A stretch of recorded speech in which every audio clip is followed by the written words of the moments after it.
Number 15, sickle cell trait. You're going to see about 60% hemoglobin A and 40% hemoglobin S. And this is asymptomatic and generally does not cause anemia. And here's an action potential mentoring test taking tip. If a patient has a low hemoglobin and they mention that there is sickle cell trait, look for another source for the anemia. Don't let that be your diagnosis of the reason they have anemia. I've been tricked by that before.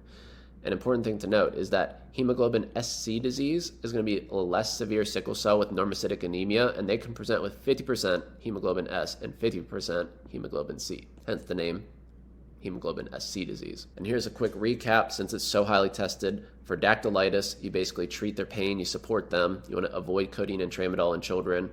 Acute chest syndrome, you do ceftriaxone and azithromycin. Osteomyelitis, you do ceftriaxone plus Clinda or Vanc.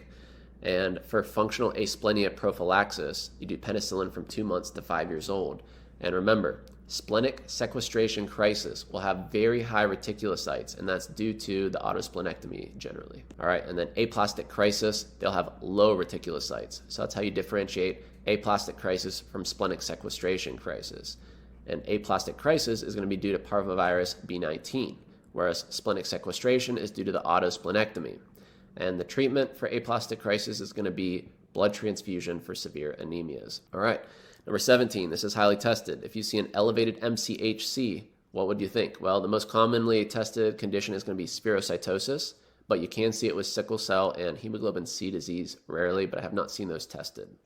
Number 18, to diagnose normocytic anemia with an MCV of 80 to 100, your next best step is going to be to get a reticulocyte count. They'll test you on that, left, right, up, and down on your boards.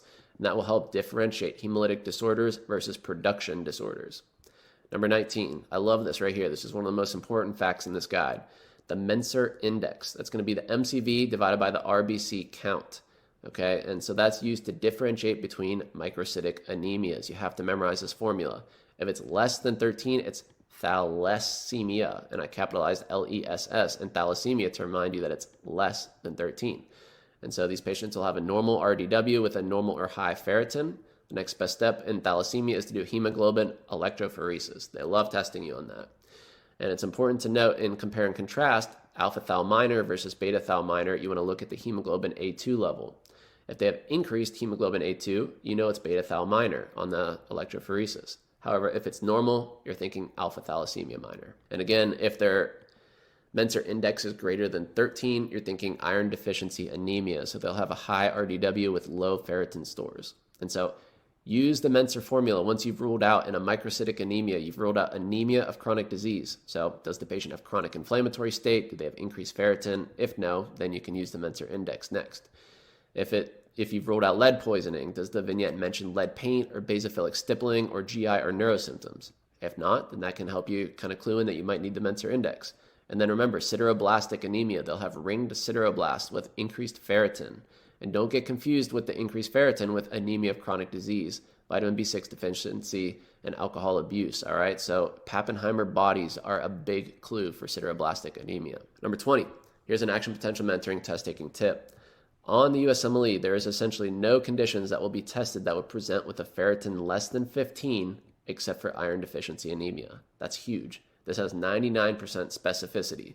So if your ferritin is 14, whatever, if it's less than 15, click and move. It's iron deficiency anemia. And remember, ferritin of 15 to 30 is still going to be 92% sensitive with similar specificity for iron deficiency anemia. So don't rule out iron deficiency if the ferritin is in the 15 to 30 range. Still very, very sensitive. 21, chronic kidney disease plus platelet dysfunction. What's the cause of bleeding? Well, you should think remic bleeding. And so the treatment here is going to be desmopressin. And remember, you can get this even with a BUN of 50 and above. So the 50 doesn't seem crazy high to cause uremic bleeding, but I've seen it tested as low as 50. And desmopressin will increase the von Willebrand factor from the endothelial cells. And this is literally the first question that I got pimped on as a resident 5 years ago. 22, polycythemia. So these patients have a hemoglobin greater than 18.5 in males and a hemoglobin greater than 16.5 in females. The next best step is to repeat the CBC and then check their EPO levels. If they have a low EPO, you're thinking polycythemia vera. And if they have a high EPO, you're thinking secondary polycythemia from a tumor secreting EPO or long-standing COPD or hypoxia. So let's go through polycythemia vera real quick. To diagnose it, you're going to confirm with a bone marrow biopsy or a JAK2 mutation testing.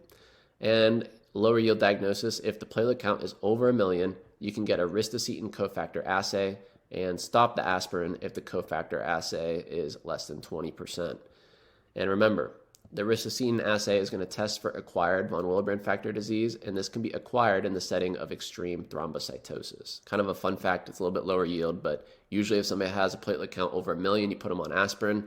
But if you see a platelet count over 1 million, check the ristocetin cofactor assay, and you can stop the aspirin if their cofactor activity is less than 20%.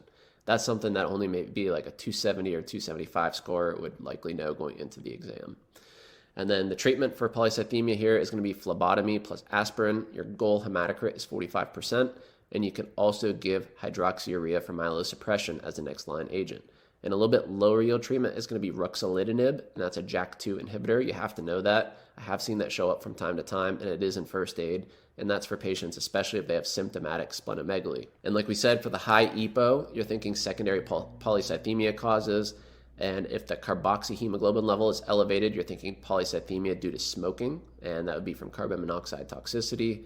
If the oxygen sat is low, you're thinking chronic lung disease like COPD. If the oxygen saturation is normal, you're thinking intermittent hypoxia, so maybe they just have sleep apnea, which can cause polycythemia.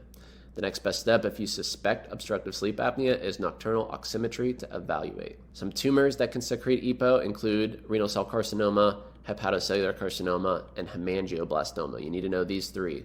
If you see these three, look at the hematocrit and then check an EPO. And most commonly, what I've seen in the hospital, patients can have an elevated hemoglobin and hematocrit simply due to hemo concentration from being dehydrated. This is very, very common to see in real life. If somebody has a high hematocrit and it sounds like they've been outside working all day and they got dehydrated, that's likely why their hematocrit is elevated. 23, warfarin management. We've talked about this before multiple times. I'm going to blaze through this just because you guys have seen this in multiple reviews of mine. So you're going to basically give PO vitamin K up to the point where the patient has life-threatening bleeding. Then you transition to IV vitamin K and PCC. Now remember, FFP is second-line reversal for warfarin because it requires so much fluids that usually we just do PCC instead, and it's going to normalize the INR within 10 minutes. Warfarin is going to be still used even in this day and age for patients with antiphospholipid syndrome or mechanical heart valves, and especially patients that are obese. You want to give them a slightly higher dose because their INR can downwards drift over time and leave them subtherapeutic once they get home. And again, remember, in a patient that's subtherapeutic, if they have an underlying hypercoagulable state like antiphospholipid syndrome or a mechanical aortic valve, don't just increase the dose of warfarin and recheck your INR. You want to bridge them with either heparin or enoxaparin while you increase the warfarin dose, because if you just increase it, it's going to make you more hypercoagulable for a short period of time, and that can be very dangerous.